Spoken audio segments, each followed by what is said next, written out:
Oh, looks like I got a PDA notification.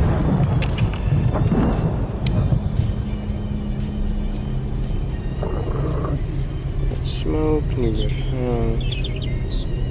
Okay, looks like some people have been replying. Wow, quite a lot of people.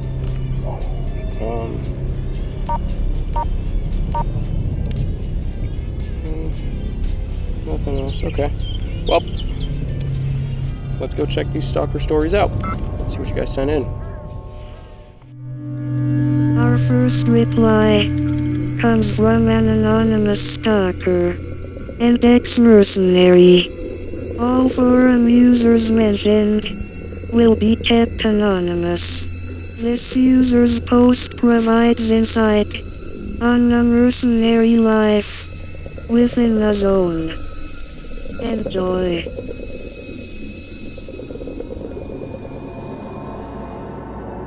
Talking about this can get me closer to meeting my maker. But hell, this needs to get out there somehow. I'm an ex-mercenary, call sign Snuff. Our identities were mostly anonymous and kept that way by the Falcon Company when the contracts were signed. My information should be protected. Under our commanding officer Hatchet. I had gone rogue after dealing with too much bullshit from the zone. Those other guys in the squad had the patience to handle it, but I don't get paid enough to deal with that crap. Tank, another mer, talked about leaving too. I just had the balls to do it faster. Working as a mercenary isn't badass or cold as the stalkers may believe it to be. That entire place is filled with nothing but shitheads and two-faced pansies. Everywhere you go, there's a guy trying to fucking cheap you out, or steal your scraps of nothing from your stash. Parasites, all of them. We started around the detention center. The whole zone is fucking full of underground tubes that stretch everywhere in the zone. When fall starts to approach, the water in those tubes get lower and they sink into the ground, allowing you to use them. We were originally deployed into that factory in the Dark Valley, but too much freedom or activity was in the area. I think they had a base nearby. In other words, we had a setback because of it. There were so many fucking mutants and anomalies blocking our way into the factory. We had to dig through one of the tunnels that collapsed to even get there, just to fucking blow it up later. Also the anomalies. Goddamn anomalies. I know you stalkers are no stranger to this shit, but seriously, what the fuck? This is real life. I saw one of those stoner stalkers taking one awkward step, and then he slipped. The air pulled him and spun him around, and then he spun so fucking fast his limbs got stretched. You could see his muscles and tendons stretched as he screamed.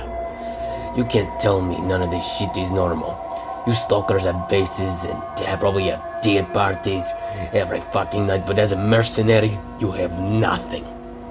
We often had to ration things like 2 diet sausages and 1 old Ukrainian MRE to somehow feed 5 soldiers, not including our squad leader Hatchet himself. I don't know how he manages it all. Every fucking day you're starving, it feels like your gut is digesting itself painfully every second. You can't even sleep because the place is so dangerous you can't risk taking any gear off and getting your fucking dupa beat off by a snork in the middle of the night. Oh, and good luck sleeping with your gear. Anomalous chemical gas clouds travel through the air and the windows, and those places ain't exactly got good ventilation, so if you got your mask off when a cloud comes by, enjoy your nose, throat, and lungs painfully burning. And you do not want to keep that armor or equipment off, let alone taking off a fucking exoskeleton suit just to sleep. At least it's easy to take a piss in one of those things. And when you're not getting attacked or diseased by the zone itself, your mates are the only other thing you have to keep an eye on. You have to make sure you don't let them know where your stashes are. Chances are, he's looking to fill up his, and he doesn't mind taking your shit. Complete assholes too.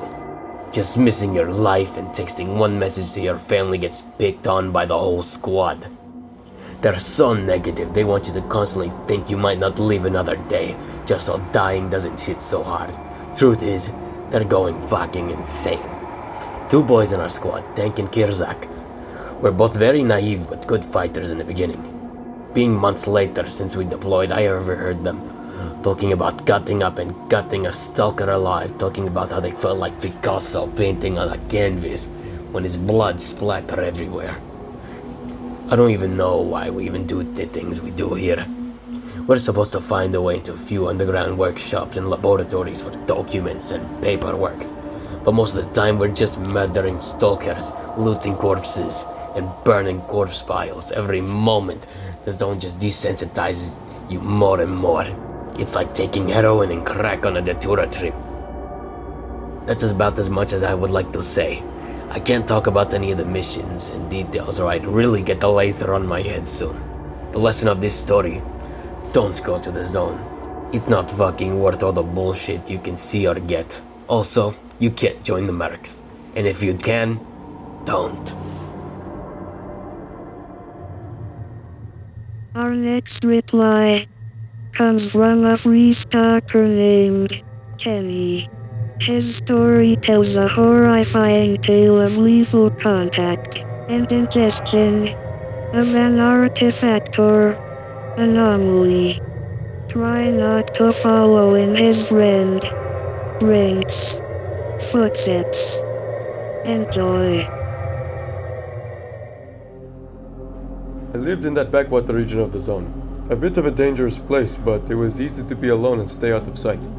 I grew up hunting with my father a lot and camping, so it was easy to adjust aside from the marshes. The main thing about living there though, you can never really trust anything. Not a single thing there had a good intention, I swear. I don't know why, but so many strange things happen there just for the hell of it. One time a group of stalkers and I were looking for a strange artifact in the dredger. It was a run-of-the-mill job for beer.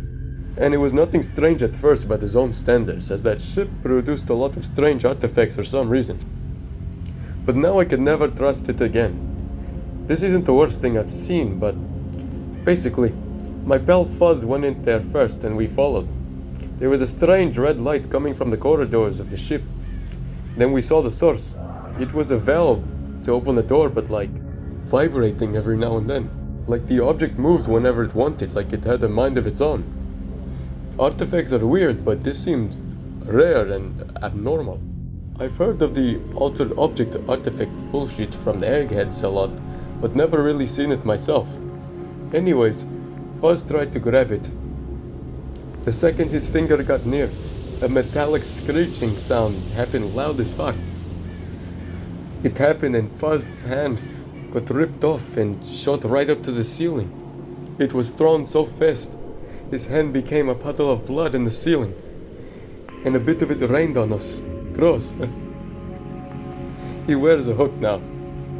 Though an odd thing was that when we showed up in the morning, the artifact was nowhere to be seen.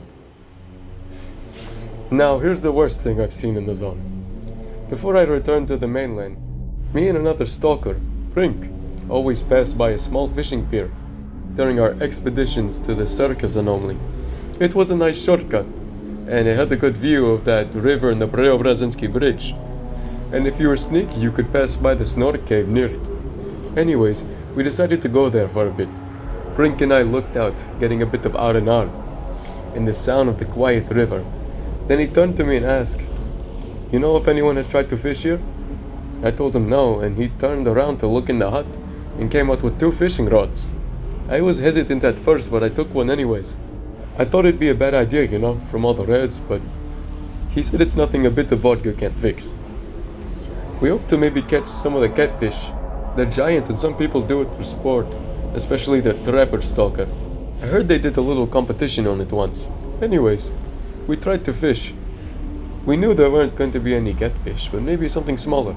We were getting hungry too, so we wanted to catch something we could eat later. After a while, we did eventually catch something, but it was the only thing we managed to catch in about an hour there. Brink reeled in one of those Don Days, the fish you see everywhere here. But I took a closer look at it in Brink's hands, and it had that same red glow, but in its scales. Like there were spaces under the scales where you could see a bit of a red glow shining out. You could see it in the gills too. I didn't trust it, but Brink couldn't help himself. He didn't eat since the day before, to be fair. He was really happy about it though. He even kissed it since it all got to him. and it was his first catch in the zone. After a bit of planning of what to do next, we saw a small campsite behind the pier, so we walked over there. On the way up, Brink's lip started swelling. He shrugged it off, but it looked bad. He wasn't rotting or anything like bad radiation, but it swelled a bit. And then little drops of blood started seeping through his lips. It looked like it was lactating blood. It looked nasty when it started to bleed. He kept saying it was nothing and he didn't feel it. I'm pretty sure he was too afraid deep down, expecting the worst, but didn't want to admit and manifest it. Then we finally sat down at the campfire and cooked the fish. Brink's lips stopped the swelling and everything seemed more hopeful and optimistic.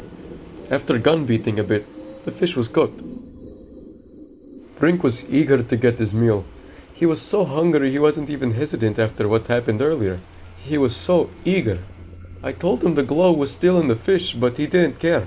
I ate worse, he said. He scarfed it up and then waited a bit before talking about heading back. Then he recoiled forward.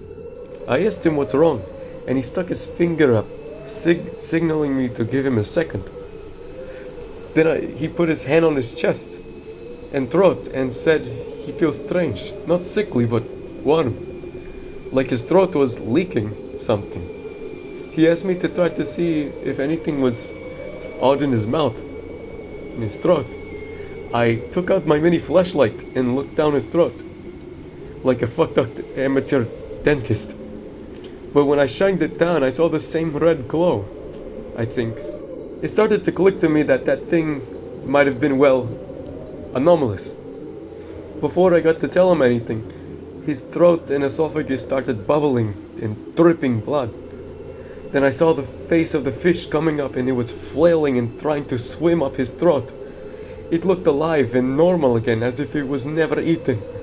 I back up and Brink starts coughing and choking violently.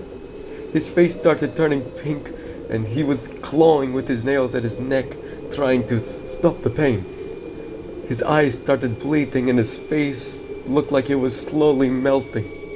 His pupils got bigger and bigger through the blood building up around his eyes, seeping out of his eyelids. His mouth became crooked and it looked like he started smiling through the blood and dripping and from every orifice and peeling skin. Then he yelled and reached toward me with one hand. I stepped back, and then the damn fish fell out of his mouth and he fell forward. He face planted. Then I saw the fish beside his head flipping on the ground. He wasn't getting up as he melted. Then the fish started hopping towards me as it flailed, like I was next. I sprinted away. For my size, I've never ran so fast in my life. I went all the way back to the Orodoshi hamlet. Vir was camping there, and it was near Noah's Ark.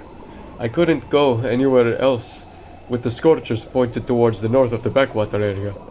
When I got there, I spoke to Nimble, who had just got back from guiding a few strange stalkers wearing blue and white. It seemed like a taxing and exhausting trip. But I told him everything, every vivid thing I remember from it. He told me it must have been a strange artifact or anomaly, like that poppy field shit in the lesser zone. He gave me a drink, and we made a toast to Brink. That night I had nothing but nightmares about that fucking fish. That morning, Nimble woke me up and told me we should check the area and make a grave for Brink. We collected his stash and took it back to that campfire near the pier. When we got there, we saw nothing but a black puddle, right where he fell and was sitting. The fish nowhere to be seen, thankfully. It gave me a bit of relief that it wasn't haunting or tormenting Brink's remains. We made a cross with one of his gas masks strung on top of it and prayed for him. It's been a while since I've been up there, or in the zone for that matter. I hope that grave is still up and standing, if it's not destroyed by the emissions by now. I heard they're getting worse. I also wonder where that fish is. I hope nobody catches it.